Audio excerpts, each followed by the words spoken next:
First of all, let me commend our youth wing. They have really brought in a lot of verve, inspiration, energy.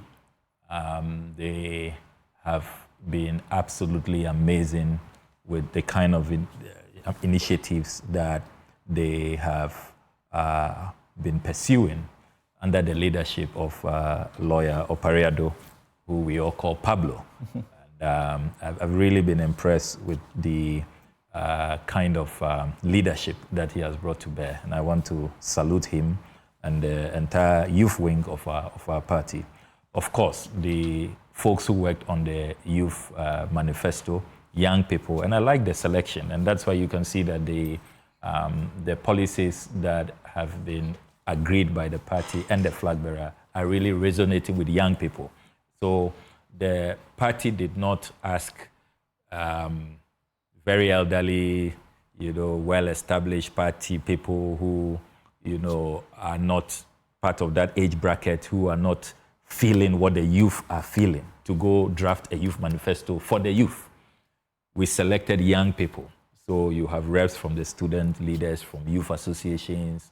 I saw the likes of the first female SRC president of the law school on that committee, various SRC executives, a refreshing, selection of young people. And you saw the presentations that they made, and I'm not surprised that many young people, and you see, if you look at the population of our country, Ghana has a youthful population. We have a youth bulge. And if democracy... It's an African situation. Exactly. And if democracy really is about pursuing the hopes and wishes of the majority, making sure that, the vast majority of our people are, their interests are pursued and we seek their welfare, then this is the approach. So I want to salute all of them for the good job they have done. Now, to answer your question directly, I want to submit forcefully that this is a policy grounded under the 1992 Constitution. If you look at Article 25 of our Constitution, Article 25 presents what should be the vision of education in Ghana and what all governments should do to achieve that vision. So Article 25 provides all persons shall have the right to equal educational opportunities and facilities, and with a view to achieving the full realization of that right. A, basic education shall be free, compulsory, and available to all. So F-Cube, we have largely, rolled that out since the era of President Rawlings, President Kufuor, and successive governments have continued with F-Cube. Then B, secondary education in its different forms, including technical and vocational education, shall be made generally available and accessible to all by every appropriate means, and in particular by the progressive introduction of free education. This has also been largely achieved. You recall that President Mahama launched the progressively free. President Akufo-Addo deepened it, and we have the free SHS, which all parties have committed to. We all say that free SHS has come to stay. Indeed, one of the policy proposals that was presented on this platform is to not only address the challenges with lack of facilities, lack of infrastructure, lack of dormitories, lack of textbooks, to address all of that, but also expand it to now cover private secondary schools. Because remember that private secondary schools... Which was one of your criticisms at the introduction of the program. Yes, exactly. That it was not, equitable because enough. The taxes used for the free SHS, you made the contention, are taxes of all Ghanaians. Of all Ghanaians. And so it should not be limited only to public institutions. Exactly. Especially as the private schools... But that appears to run counter with your argument that free SHS should have been graduated in a manner of needs assessment. So not everybody should have it for free. You see, the view we take is that even in the private schools, you'll still find people who don't really have all the means, are not privileged. So don't close the door. So even with a needs assessment, we are saying that it could have been done across the board, public and private. Okay, to avoid deviation. Yeah, let's go on. Then many people forget about Article 25(1)(c). And as a former NUCS president, I recall that we always trumpeted this, in our days as student activists. So Article 25(1)(c) provides, higher education shall be made equally accessible to all on the basis of capacity by every appropriate means, and in particular, by progressive introduction of free education. That's Article 25(1)(c).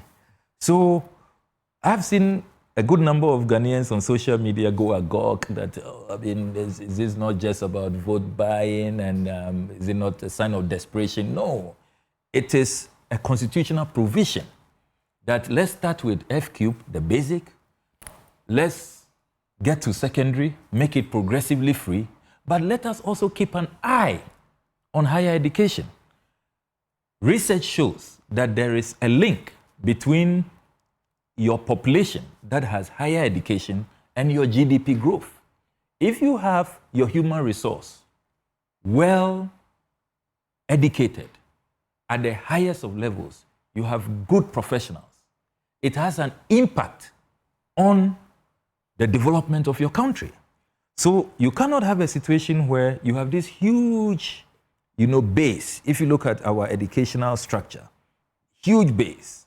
But by the time you are approaching secondary, going to tertiary, it becomes, a very narrow, pyramid at the top, where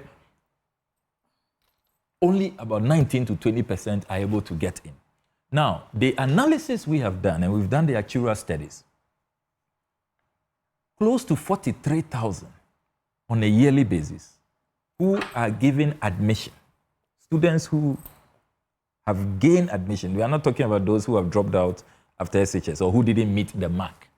They have met the mark, the entry requirements, they have gained admission, but because of lack of finances, they don't have the means, they are unable to take up that admission. Because to qualify, to register and enter, you must pay your admission fees. That is why when we were in power, if you recall, in 2016, President Mahama asked us to introduce what we call the Student Loan Plus. Because we observed that there are many people, and every now and then you see, as you rightly said, Ghanaians on social media, NGOs, civil society organizations, philanthropists, foundations, and even some radio stations had to institute programs. Students who sometimes second attempt, third attempt, they couldn't just raise the funds. They have made the grades, they have all the A's, straight A's, but they can't get in. Getting in, so critical, because if you don't get in, then you don't qualify for the student loan and other scholarship opportunities in the institutions. So getting in is a critical point. That is why we introduced the Student Loan Plus in 2016. But now we are saying that let us have a general policy that helps everybody. I have heard people say, oh, you want them to get in level 100 and then they drop out after level 200 to level 400. No, we are saying that getting in is a critical point. When they get in, they are now bona fides. They fully qualify for all the opportunities. We have the student loans. We have said that we are going to increase the student loan so that they can apply for the student loans. So that for first year, that one is a grant. Your admission fees, you will not pay back, even when you have graduated and you start working. It is free. That's a grant. But for second year to your final year, if it's a 4-year program or a 5-year program or a 7-year program, depending on the course you are pursuing, you then will be on the student loan trust scheme. So it is not the case that we are only interested in you getting in and we don't care if you drop out. No, we are going to increase access to the student loans. And you see, we've done the costing. This is not a policy where it's just, a pie in the sky or we are just shooting from the hip, not at all. So that's a real issue now. Tell us, where are you going to get the money from? So the costing we've done is between 250 to 300 million cedis annually.